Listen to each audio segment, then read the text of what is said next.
Friends, welcome to Vasuki Selvan channel. இன்றைக்கி எங்கள் அம்மா காலையில் பிரேக்ஃபாஸ்ட் வந்து சப்பாத்தி, தக்காளி தொக்கு, தயிர் பச்சடி. இது எங்கள் அம்மா முதல்ல தக்காளி தொக்கும் தயிர் பச்சடியும் பண்ண போகிறாங்க. அது எப்படி பண்ணலான்னு பார்க்கலாமா? இப்போ எங்கள் அம்மா எண்ணெய் ஊற்றுறாங்க. எண்ணெய் காஞ்சோன்னே கடுகு போட்டுக்கலாம். காஞ்சிருச்சு. இப்போ நம்ம கடுகு சேர்த்துக்கலாம்.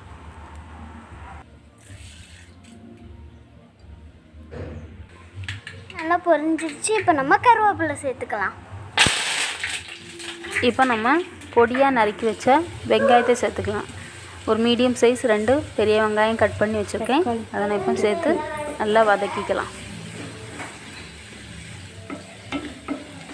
வெங்காயம் இந்த அளவு வதங்கி வரணும். இந்த அளவு வதங்கி வந்த பிறகு நல்லா பொடியாக கட் பண்ணி வச்ச தக்காளி பழத்தை சேர்த்து நல்லா வதக்கி விட்டுக்கலாம். தக்காளி பழம் வதங்குறதுக்கு கொஞ்சோண்டு உப்பு சேர்த்துக்கலாம்.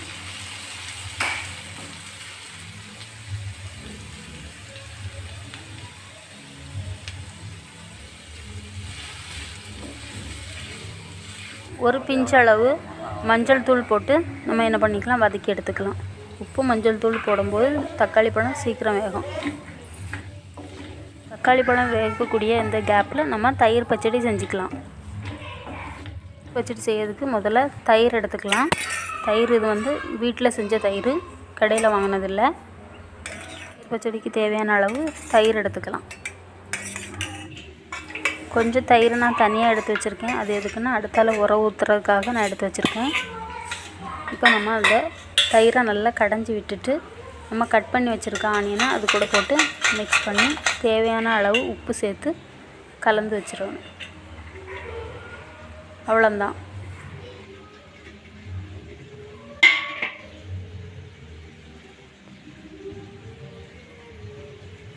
தயிர் பச்சடி ரெடி ஆயிடுச்சு. இது சப்பாத்திக்கு நல்ல ஒரு காம்பினேஷன்.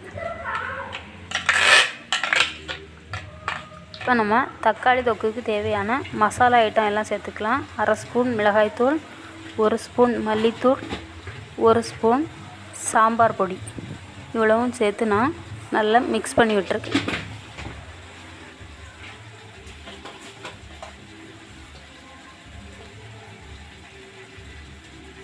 மசாலாவோட பச்சை வாசனை போகிற அளவுக்கு நல்லா வதக்கி விட்டுக்கணும்.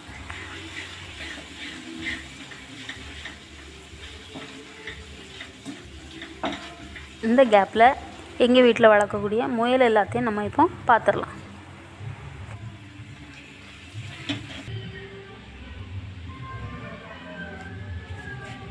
முயலும் இப்போ சாப்பிட்டுட்ருக்கு. காலையில் நாங்கள் சாப்பாடு போட்டிருக்கோம், அது சாப்பிட்டுட்ருக்கு. இந்த 2ம் குட்டி முயல்.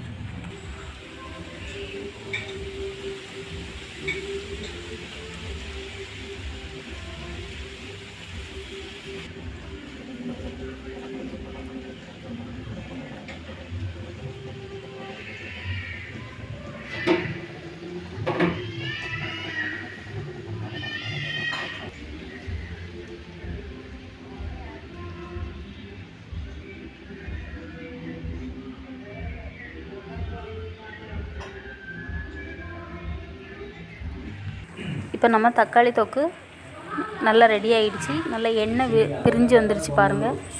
இனி நம்ம இதை வேற ஒரு பிளேட்டுக்கு மாற்றிடலாம். இப்போ எங்களோட பிரேக்ஃபாஸ்ட் ரெடி ஆகிடுச்சு. இந்த வீடியோ உங்களுக்கு பிடிச்சிருந்தா லைக் பண்ணுங்கள், ஷேர் பண்ணுங்கள், கமெண்ட் பண்ணுங்கள். வாசுகி செல்வன் சேனலுக்கு சப்ஸ்கிரைப் பண்ணுங்கள். பக்கத்தில் இந்த பெல் ஐக்கானே கிளிக் பண்ணுங்கள். பாய், டேக் கேர்.